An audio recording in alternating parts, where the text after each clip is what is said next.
Hey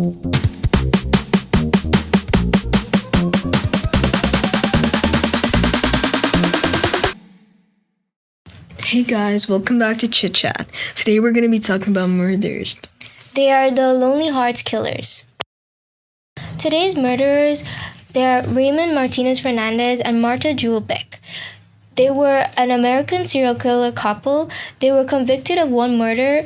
They're known to have committed two more and were suspected of have killing up to 20 victims during a spree between 1947 and 1949. After their arrest and trial for serial murder in 1949, Fernandez and Beck became known as the Lonely Hearts Killers for meeting their unsuspecting victims through personal ads posted in newspaper Lonely Hearts columns. A number of films and television shows are based on this case. Before the murders, Raymond Fernandez, he was born in Hawaii to Spanish parents on December 17, 1914. Shortly thereafter, the family moved to Bridgeport, Connecticut as a teenager. He went to work on his uncle's farm in Spain, and he married a young local woman named...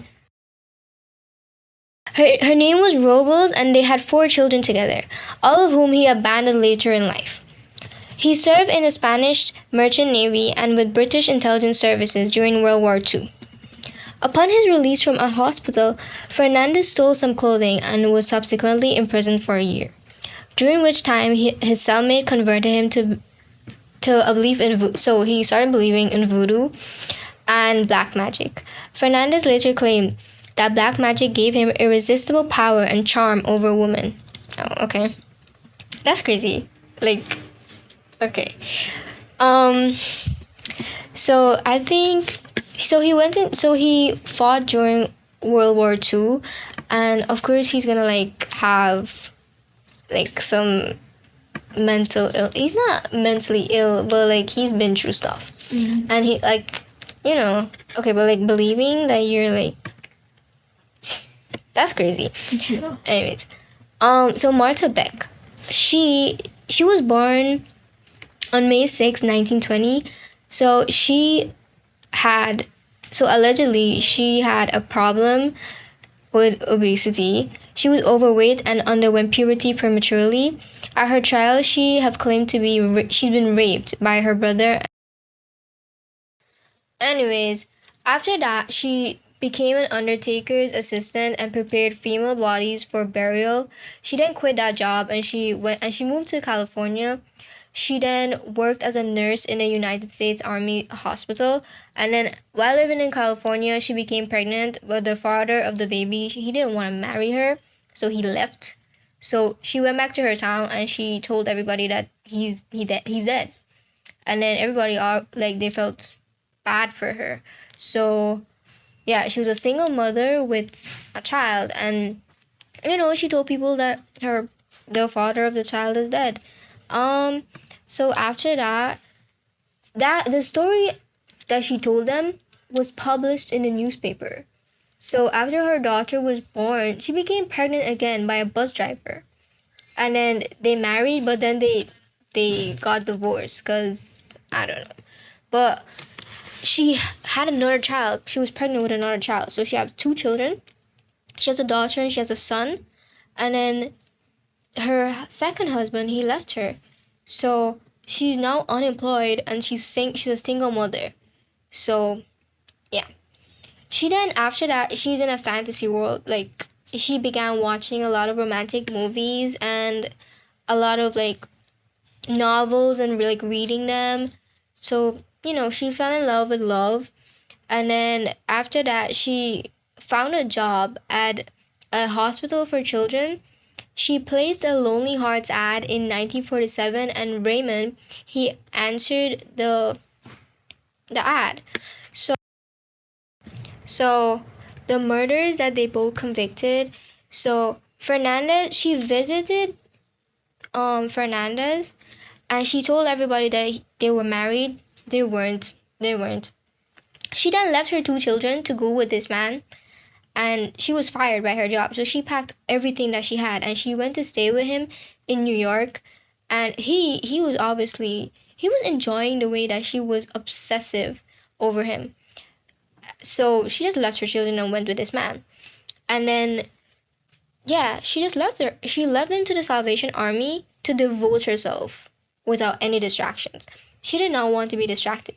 So then the killings that they started with, she began acting as his sister, and so the victims would like feel more, I don't know, comfortable. So they had this house, and she would say, "Oh, he's her brother, and he's only staying for a while," and then Fernandez would like kill the women. So, but like when he would start to become intimate with them, she would get jealous and she would hit both of them, because she's obsessed with him. She's so obsessed with him. So yeah, she would beat both of them. So they were convicted for this one murder. Her name is Janet Faye, and she was engaged to Fernandez, and she went to stay at his apartment. And then Beck, she caught them having sex, and she was so upset. She took a hammer and she hit this woman in her head until she died, and Fernandez strangled Faye. So they both, I don't know, that's scary. But that was the only murder. They did so much more, and this was the only murder that they were like convicted of or like tried for. Okay, so after that, they disappeared because obviously the woman's family was gonna get suspicious that she's not there. And then after that, they traveled to Wyoming and they met a woman. Her name is Delphine. She was a single mother. This one is actually so sad. She's a single mother and she has a 2-year-old daughter. So Delphine was with, was he? No, she wasn't with Fernandez, but he gave her sleeping pills to like calm her down. And the daughter, obviously, she's a baby. The fuck? She's a baby. She's gonna cry. So Beck was like irritated with the baby. She strangled her. But then Fernandez was like, obviously the mother is gonna be concerned because the baby has bruises. So they shot the mother. They shot Delphine. And then after a couple of days staying in Delphine's house, they got sick and tired of the baby crying all the time. They drowned the baby in a basin of water. And then after that, they buried the bodies in the basement. Mm-hmm. So the neighbors were like suspicious. They weren't seeing Delphine. They called the police, and Fernandez and Beck they got arrested. But like they weren't tried for this murder. They only were tried for Faye, the woman with the hammer. So yeah, and after that they were both sentenced to death, and they both were sentenced to death on March 8th, 1951, after all the killings that they did. So that was scary. So yeah, some facts about them. So like the Lonely Hearts Killers, they were featured in an episode of the American TV show Deadline, and the Honeymoon Killers, 1970 American cult classic about the same events. Like they were featured in like movies and TV shows. They're a horrible person. And like Beck. Yes, her name is Beck. She was so obsessive that she like left her children for a man. I don't know. That's pathetic and not like obsessive, and she obviously had issues. So